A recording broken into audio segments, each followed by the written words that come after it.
மனிதர்களுடைய நினைவுகளை அவங்க இறந்ததுக்கு அப்புறமும் பாதுகாத்து வச்சிருக்க முடியுமா?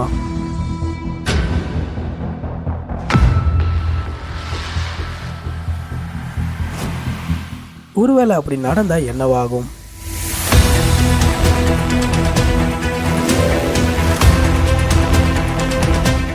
எலான் மஸ்கோடைய நியூராலிங்க் கண்டுபிடிச்ச டெலிபதி சிப் என்னெல்லாம் பண்ண போகுது?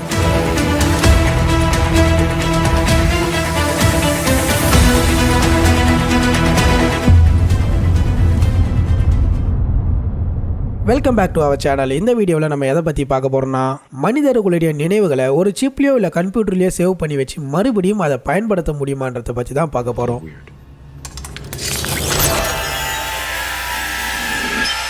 அதுக்கு முன்னாடி நம்ம பிரைனை பற்றியும் மெமரி பற்றியும் ஒரு சில விஷயங்களை தெரிஞ்சுப்போம். 2 வருஷத்துக்கு முன்னாடி Allen institute of brain science என்ன பண்ணியிருக்காங்கன்னா, ஒரு எலியுடைய மூளையை முழுசாக ஸ்கேன் பண்ணி 3D ஸ்ட்ரக்சரில் கன்வெர்ட் பண்ணியிருக்காங்க. அந்த எலியுடைய மூளையில் 1 லட்சத்துக்கும் மேலே நியூரான் செல்ஸ் இருந்திருக்கு. ஒரு மணல் சைஸ் இருக்கக்கூடிய இந்த நியூரானில் 1000 கனெக்ஷன்ஸ் இருந்திருக்கு. அப்போ அந்த எலியுடைய மூளையில் இருக்கக்கூடிய நியூரான் செல்ஸ் எல்லாத்துக்கும் 1 பில்லியனுக்கும் மேலே கனெக்ஷன் இருந்திருக்கு. இது ஒரு மவுஸுடைய பிரைன்ல இருக்கிறது. இதுங்களுடைய பிரைன் சைஸும் ரொம்பவே சின்னது, 0.416 கிராம் தான். இதுவே மனுஷ மூளையை பத்தி யோசிச்சு பாருங்க. தோராயமா 86 பில்லியன் நியூரான்ஸ் இருக்குன்னு கணக்கிட்டு இருக்காங்க. ஆனா அக்யூரேட்டா எவ்வளவுதான் இருக்குன்னு இது வரைக்கும் யாரும் கண்டுபிடிக்கல. இப்ப நம்ம மில்கிவே கேலக்சி தான் நம்மளுடைய மூளைன்னு வச்சுக்கிட்டா அதுல இருக்கக்கூடிய நட்சத்திரங்கள் தான் நம்ம நியூரான்ஸ். அடுத்து நம்ம மெமரியோடைய கெப்பாசிட்டி என்னன்னு பாத்தீங்கன்னா 2.5 மில்லியன் ஜிகாபைட்ஸ். இதுல செரிபிரல் கார்டெக்ஸ் மட்டுமே, அதாவது நம்மளுடைய பெருமூளை புறணி மட்டுமே 74 டெராபைட் ஸ்டோரேஜ் கெப்பாசிட்டி இருக்கும். டெராபைட்னா என்னன்னு கேட்டீங்கன்னா 1000 ஜிபி சேர்ந்தது தான் 1 டெராபைட். இப்ப நம்ம மெயின் டாபிக்கு வருவோம்.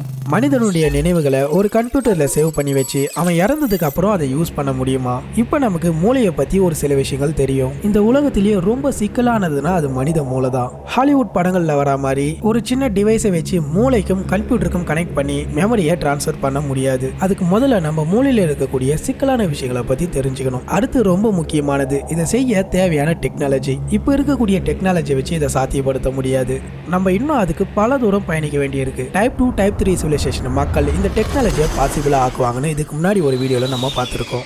ஏன்னா இன்னும் 1000-10,000 வருஷத்துக்கு அப்புறம் நம்ம கிட்ட டெக்னாலஜி அந்த அளவுக்கு வளர்ந்துருக்கும். ஒருவேளை இந்த டெக்னாலஜி வந்துடுச்சுன்னா மனுஷங்க சாகா வரம் பெற்று வாழ்வாங்க. அவங்களுடைய இயற்கை உடல் போனதுக்கு அப்புறம் கூட இவங்களுடைய நினைவுகளை ஒரு சிந்தட்டிக் பாடியில இம்ப்ளான்ட் பண்ணி வாழ்வாங்க. இது சாத்தியமாகிற பட்சத்துல மனுஷங்க தங்களுடைய இயற்கையான உடலை விரும்ப மாட்டாங்க. ஏன்னா நம்மளுடைய இயற்கை உடம்பை வச்சு நம்மளால பெரிய சாகசெல்லாம் செய்ய முடியாது. ஆனா செயற்கையா உருவாக்கப்பட்ட உடல்கள் மூலியமா நம்மளால சாகசங்கள் செய்ய முடியும். ஒருவேளை அந்த உடல் சேதம் அடைஞ்சாலும் நம்மளால இன்னொரு உடலையும் உருவாக்கிக்க முடியும். ஆனா அப்ப இருக்கக்கூடிய அரசாங்கம் இதுக்கெல்லாம் அனுமதிக்குமா இல்லையான்னு நமக்கு தெரியாது. சரி, இப்போத்துக்கு நம்ம மூளையில் இருக்கக்கூடிய நினைவுகளை சேவ் பண்ணி வைக்கிறது சாத்தியமில்லைன்னு தெரிஞ்சு போச்சு. ஒரு சில ஹாலிவுட் படங்கள்ல காட்டுற மாதிரி மனுஷங்க வீட்லயே உட்காந்துக்கிட்டு அவங்களுடைய ரோபோட்ஸ் மூலியமா அவங்க நினைக்கிற வேலையை செய்வாங்களான்னு கேட்டீங்கன்னா அதுக்கான ஆரம்பத்தை நம்மளால இப்போ பார்க்க முடியுது. எலான் மஸ்குடைய நியூராலிங்க் நிறுவனம் முதல் அடியை எடுத்து வச்சு பெரிய சாதனை பண்ணியிருக்காங்க. மனுஷ மூளைக்குள்ள சிப்பை பொருத்தி எந்த ஒரு பிசிக்கல் ஆக்டிவிட்டிஸும் இல்லாம வெறும் கமெண்ட்ஸ் மூலியமாவே செல்போன், லேப்டாப், டிவின்னு எல்லாத்தையும் கண்ட்ரோல் பண்ணக்கூடிய ஒரு சிப்பை உருவாக்கி இருக்காங்க. இது ஒரு குரங்கு மூலியமா சோதனை பண்ண ஆரம்பிச்சு அது சக்சஸும் ஆயிடுச்சு. இதோடைய அடுத்த கட்டமா அவங்க இப்ப மனுஷங்க மேலேயே சோதனை பண்ண ஆரம்பிச்சுட்டாங்க. மனுஷனோட மூளையில சக்சஸ்ஃபுல்லா அந்த சிப்பை பொருத்திட்டாங்க. அந்த நபர் இப்போ ஆரோக்கியமா ட்ரீட்மெண்ட்ல இருக்காருன்னு எலான் மஸ்க் குறிப்பிட்டிருக்காரு. இந்த சிப்புக்கு டெலிபதின்னு பேர் வச்சிருக்காங்க. இது யாருக்காகன்னு பாத்தீங்கன்னா கை கால அசைக்க முடியாம பேரலைஸ் ஆகி தங்களுடைய வேலையை செய்ய முடியாம இருக்கிறவங்களுக்காக இது உருவாக்கி இருக்காங்க. அது மட்டும் இல்லாம பார்வை இல்லாதவங்களுக்கும் இது மூலியமா பார்வை தெரியும்னு சொல்றாங்க. மன அழுத்தத்தால பாதிக்கப்பட்டவங்களையும் சரி பண்ண முடியும்னு நம்புறாங்க. இது இப்பத்துக்கு ஒரு ஆரம்ப கட்டத்துல தான் இருக்கு. இது முழுமை பெற இன்னும் சில ஆண்டுகள் தேவைப்படும். இப்ப மனுஷங்க வீட்லயே உட்காந்துக்கிட்டு தங்களுடைய பிரைனை ரோபோட்ல கனெக்ட் பண்ணி தங்களுடைய அன்றாட வேலையை செய்வாங்களான்னு கேட்டீங்கன்னா சாத்தியமே இல்லைன்னு நம்மளால சொல்ல முடியாது. ஏன்னா அதுக்கான ஆரம்பத்தை நம்ம பார்த்துட்டோம். ஆனா இந்த ரோபோட் லெவலுக்கு இதை சாத்தியப்படுத்த நமக்கு சில 100 ஆண்டுகளாவது தேவைப்படும். இன்னும் தெளிவா சொல்லணும்னா டைப் 1 சிவிலைசேஷன் மக்களுக்கு இது சாத்தியமா இருக்கும். இந்த டைப் 1 சிவிலைசேஷனை பத்தி டீட்டெயிலா ஒரு வீடியோ போட்டிருக்கோம், கிளிக் பண்ணி பாருங்க. இந்த வீடியோ மூலியமா ஒரு சில இன்ஃபர்மேஷன் தெரிஞ்சிருக்கும்னு நம்புறேன். மேலும் சுவாரஸ்யமான தகவலுக்கு நம்ம சேனலை மறக்காம சப்ஸ்கிரைப் பண்ணுங்க. நன்றி, வணக்கம்.